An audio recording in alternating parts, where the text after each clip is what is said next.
base sa natutunan natin kay Sir Wesley as well as mga kasama natin. Tulad kay Sir Don, kahapon, nawala na sila. Ngayon, ang bago simulan ng mga gagawin, yung lagyan natin isa lang alang yung 5S principle or SOP. Yung dapat yung mga gamit nakasort out na. Ay, wala pa tayong clamp meter. Yun. Okay, sir. So, may Yung clamp meter. sa'yo, sir. Yung sa'yo. So, ngayon, yung mga gagamitin, ito, gauge manifold sa pang-charge, refrigerant tank, tapos digital weighing scale, itong vacuum pump, tapos yung clamp meter. And so, yung 5S, isort out na natin yung mga gamit kung may label mas maganda para maging efficient, mabilis, tsaka successful, safe yung ating pagtatrabaho. So yung mga gamitin sa pag-charge, idalhin nyo na dito sa malapit para yung kung ano lang na gamitin. Okay. Tapos Okay. Safety. tapos yung safety precaution, isa lang alang din, dapat open area, walang mga flammable material sa paligid. Kaya mga bata, medyo i-restrict natin na huwag papasok Okay. para maging safe yung mga gagawin. So mag-start na tayo. Bago magsimula ng charging, dapat vacuum muna. So ito na, dali na natin itong gauge manifold. Lalagay natin sa itong service hose, itong yellow, ay nilalagay ito sa vacuum pump o kaya sa freon tank. Lalagay natin tatandaan. So dito, lagyan natin. Yes. Yan. Tapos, ito naman, manifold natin, ito yung compound or low pressure, gauge. side. Dahil low pressure tayo, ilalagay natin sa low pressure side ng aircon, yung valve. Maging maingat tayo kung saan dapat tama tayo sa ilalagay kasi sabi nga ni Sir Wesley, baka masabugan ng mga equipment or kung ano pa man. So, low pressure, ito yon. Paano na nalaman ng low pressure? Yun. Galing sa evaporator to papunta ng compressor, yun ang low pressure, yung suction side. Tapos mula sa compressor to the condenser, ito yung tinatawag na high pressure side. So kung titingnan natin, ito yung evaporator, tama? Yes, sir. Ito yung evaporator, ito yung ano niya. So papunta dito, medyo masalimuot, yan dito, papunta ng compressor. So tama ito. Ito ang low pressure side. Ilalagay na natin dito. Yun.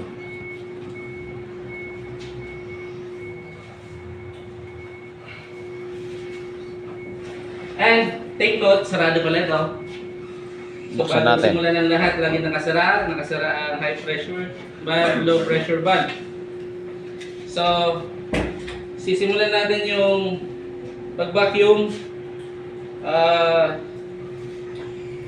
Bubuksan na natin yung power ng vacuum pump. Okay, sir. Start. Sa likod, sir. Yan, dito. Yan. Okay, sir. Yan. Yun. Tsaka natin buksan ito. Yun ang connect. Tapos, ang dapat ma-achieve ay 500 microns or dito makikita natin 700. parang ano siya, yun ang vacuum pressure niya pagpabaliktad, no? Pag negative. Pag na-achieve na yung 500 microns or 30 inches microns, yung negative dyan, yung sakay, tama na yan. Tapos, ang charging time ay 30 minutes. Backing time. Ayan na. Tara. So, 30 minutes. Patayin na natin kung na-achieve na natin yun. Yun. Parang ano ba sara? Ito na. Sara muna natin ito. Ito. Sara.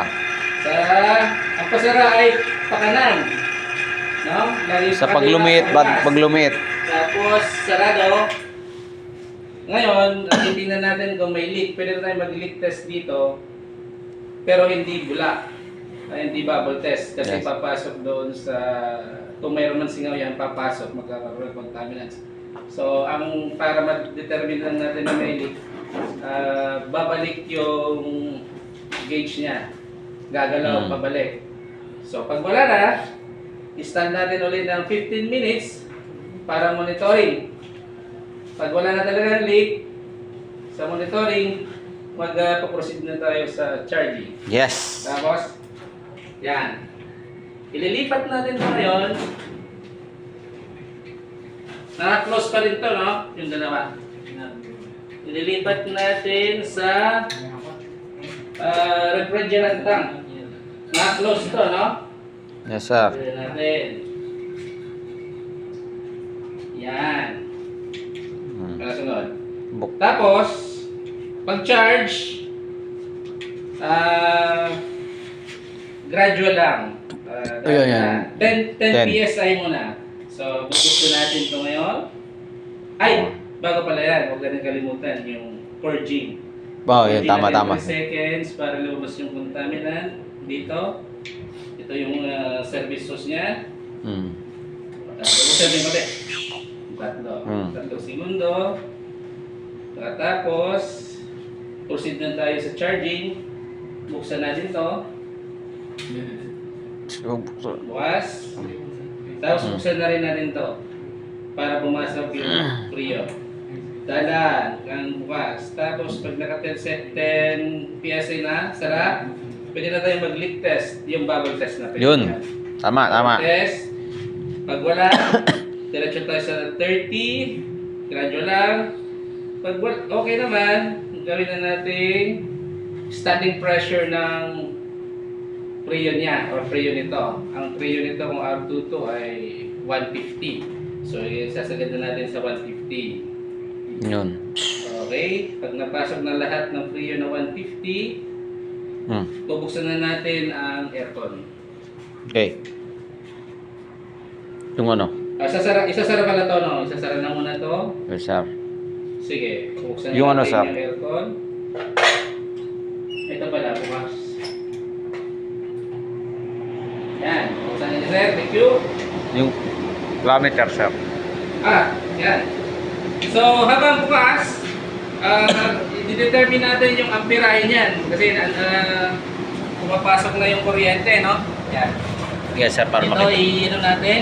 Yun sa isa lang. Sir, sa isa lang po. Isa lang. Ayan, meron isa yan, sir. Dito na lang. Sir, hindi nyo lang. Dito na lang. Ayan, dito. Yan. So, amperahe. Bukas na ba? Ay, ba? Ilagay niya sa amperahe. Yan. Yun. So, Antayin natin magano yung ano. Gumana yung compressor. So, titingnan natin ngayon yung monitor natin yung pressure. Ang pressure ay ito na yung running pressure kasi tumatakbo na. So, dapat ito 60 to 70 na ang pasok. Yan. Ito, wala pa. Wala pa. So, 60 to 70. Ito rin yung high pressure. Nandyan, ano ba yun? 250 to 300. Pero kayo na gagana, hindi gumagana, gagana yung tangkay. Dalawang Yung paano niya, yung- tapos malaman natin kung tama na yung Nakakul na ba? Sa timbangan, meron siyang timbangan. Hindi gumagana yun. May Sira kaya sa nito? aircon. Ilan pwede sa timbangan o kaya sa amperahe. So, ano po ang amperahe niya ay kung ano charging niya. Yung charging ng ampere niya, 6.5. So, dito natin makikita yun. Current niya, 7.9. O, 7.9. Pag Dapat usap mag sa 7.9 to. Tama na yung tinak na yung charging. Okay? So, umabot na 6.9. Pati na Okay. 7.9. Okay? Tama? Oh. Hindi umabot, sir. Sira tayong compressor. Sige. Kaya. Ay, hindi ka na.